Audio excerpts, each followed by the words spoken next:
On va poser cette question-là, d'ailleurs, à Raymond Bachand, ancien ministre des Finances du Québec de 2009 à 2012. Bonsoir, M. Bachand. Bonsoir, M. Fillon. C'est un plaisir de vous accueillir. Vous connaissez ça, le développement économique. Vous avez consacré votre vie au développement économique, à miser sur des projets comme celui-là. Est-ce que Québec doit encore investir dans Nordvolt? J'aimerais juste faire une petite introduction parce que oui, le développement économique, ça fait longtemps. Et l'argent, quand j'étais président du Fonds de solidarité, j'ai été ministre du développement économique et ministre des Finances. L'argent des travailleurs, c'est très précieux, il faut en prendre soin. L'argent des contribuables, notre argent, votre argent, aussi, c'est très précieux, il faut en prendre soin. Mais ils ne nous donnent pas cet argent-là pour le mettre en certificat de dépôt. Ils nous le confient pour développer l'économie, créer des emplois. Donc déjà, on est dans une zone plus risqué en partant. Nécessairement plus risqué. Nécessairement, par définition, et en particulier parce que le secteur privé, quand il peut faire le travail seul, en général, il n'y a pas besoin de l'État, puis on ne veut pas, d'ailleurs, que l'État soit là. Donc, c'est encore une zone où il y a besoin d'un appui. Là, donc, développer l'économie. On a de grands secteurs dans lesquels on a très bien réussi. Aéronautique, sciences de la vie, on ne fera pas le tour, c'est pas l'objet d'aujourd'hui. L'automobile, on est passé complètement à côté, le Québec. Vous ferez un bilan à un moment donné, mais on est passé complètement à côté. Là, il y a un nouveau secteur majeur pour les 30-40 prochaines années.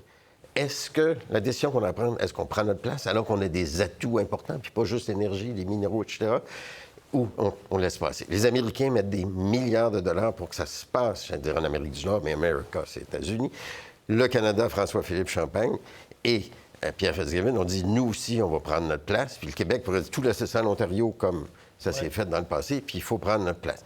Pas un projet, un portefeuille de projets. Il ne faut jamais mettre tous ses œufs dans le même panier. Dans ce métier-là, je vous disais tout à l'heure, on investit dans une équipe. Là, mes équipes au Fonds de solidarité investissaient dans 10 projets. Puis 7 ans après, parce qu'on ne peut jamais juger 5 mois après, il y en a 2, 3 qui faisaient quasiment faillite, 3, 4, 5 qui vivotaient, mais qui allaient bien, puis 2 coups de circuit, les buts remplis, puis qui payaient pour tout le reste. Là, donc, on a un portefeuille d'investissement. Ce que vous dites, c'est qu'il faut prendre un pas de recul, 2 pas de recul, puis regarder long terme. Il faut regarder long terme, puis en disant que ça va être très turbulent. Pourquoi ça va être turbulent? Parce que c'est une industrie nouvelle, il y a des nouvelles technologies, le marché est instable, on le voit, puis il y a la Chine. Puis la Chine, ils ne jouent pas fair play. Ils ne l'ont jamais joué. Là, je vais me faire critiquer, mais comme je ne suis plus en politique, et puis j'ai le droit de le dire. Ils regardent, par exemple, dans le magnésium, on avait une belle expérience, Norsk Hydro. Ils ont réussi à faire fermer toutes les usines dans le monde. Celle du Québec, Norsk Hydro a fermé chez eux avant de fermer celle du Québec. Puis à un moment donné, évidemment, ils baissent le prix du marché. Puis quand on est fermé, ils remontent plus. Ils font dans l'aluminium.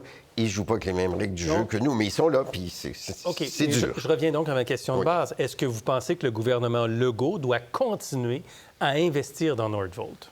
Bien, pour répondre à cette question-là, il faudrait avoir une réponse. Avec les experts qui regardent le projet, puis normalement, c'est ce qu'on fait quand on a un projet. Combien de centaines de millions et de milliards, au lieu des chiffres qu'on a vus, ça va prendre maintenant qu'on connaît ce qui se passe dans le marché, etc., pour mener le projet à terme, y compris la première année d'opération qui est toujours turbulente. Puis si ça prend plus de capitaux qui étaient prévus, bien, ça prend une réorganisation du capital à ce moment-là. Mais est-ce que le Québec devrait prendre sa part là-dedans? Si le risque est raisonnable, oui. Si le risque est déraisonnable, non. Puis ça, on peut le juger plus tard. Regardez le C-Series. Mais aujourd'hui, Québec solidaire a déposé une motion, puis je ne vous fais pas faire de la politique, là, mais Québec solidaire a déposé une motion pour dire il faut s'engager à ne plus financer Nordvolt à partir de maintenant. Puis les libéraux disaient il faut retirer même le bloc d'énergie qui est consacré à Nordvolt. Qu'est-ce que vous en pensez? Est-ce que c'est trop rapide d'aller là? Il n'y a rien de pire dans les projets de développement économique que la politique partisane. La politique partisane ne devrait pas avoir ça. Faisons de la politique partisane surtout, mais quand il y a des projets qu'on est en concurrence avec tout le monde, on devrait tous dire, OK, on a des experts à Investissement Québec dans des firmes de gestion, puis ils vont nous prendre les meilleures décisions. Répondre à cette question-là, si j'étais ministre, je ne répondrais pas non plus tout de suite, parce que si on regarde, on a nos engagements. Il faut bien, on est un État de droit, il faut respecter nos engagements. Mais je regardais, je vous entendais hier dire, la Suède a décidé qu'il ne mettrait pas d'autre argent.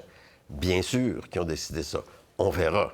Parce que c'est clair que si moi, gouvernement du Québec, je dis oui, je vais remettre d'autres argent, on va se faire plumer par ceux qui doivent et veulent en remettre d'autres en disant bien, ton argent, tu vas en mettre plus à des moins bonnes conditions, etc. Alors, il y a tout un jeu de négociation dans le refinancement. C'est le jeu de la négociation, ça, de dire on ne met pas d'argent aujourd'hui.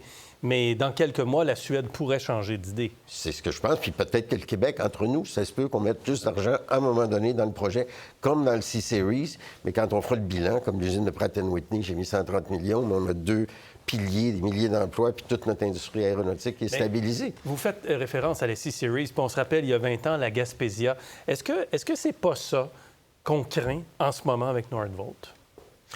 Nordvolt, c'est différent en disant que c'est un nouveau secteur de l'économie. Alors, regardez l'ensemble des investissements. Il y a des difficultés un peu partout parce que le marché a tombé temporairement, parce que le marché de l'automobile électrique, il va revenir. C'est clair qu'il va revenir.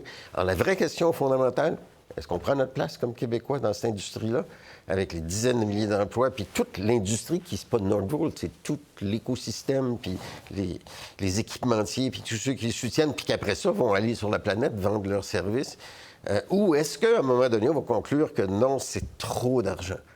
Mais on n'a pas les éléments pour répondre à cette question-là aujourd'hui. Mais à ce point-ci, c'est pas encore trop d'argent. Bien, à ce moment-ci, on ne peut pas répondre. On a des engagements.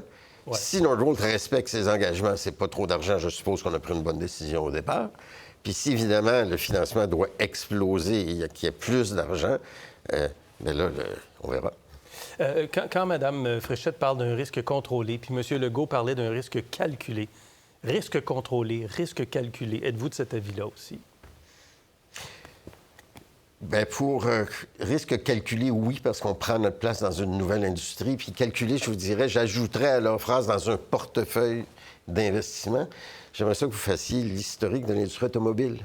Quand c'est parti il y a 100 ans, il y a 80 ans, combien d'entreprises, c'est une immense, gigantesque industrie, combien d'entreprises ont démarré et ne sont pas rendues jusqu'au bout?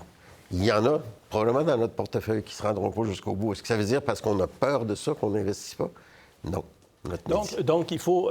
nous, on a le visage sur le pare-brise en ce moment, puis on regarde Nordvolt, mais quand on va regarder dans 10, dans 15, dans 20 ans, ce qui se passe présentement sera un épisode parmi d'autres, si, bien sûr, on a continué à investir dans la filière batterie. Si, bien sûr, et à moins qu'il y ait des événements technologiques aussi. Ouais. À un moment donné, il y a une nouvelle technologie, puis toutes les batteries de ce type-là n'existent plus. Ouais. Bon, alors il y a toujours des risques technologiques, il y a des risques là, mais c'est une bonne décision que François-Philippe Champagne et Fitzgibbon ont pris, que le Québec prenne sa place.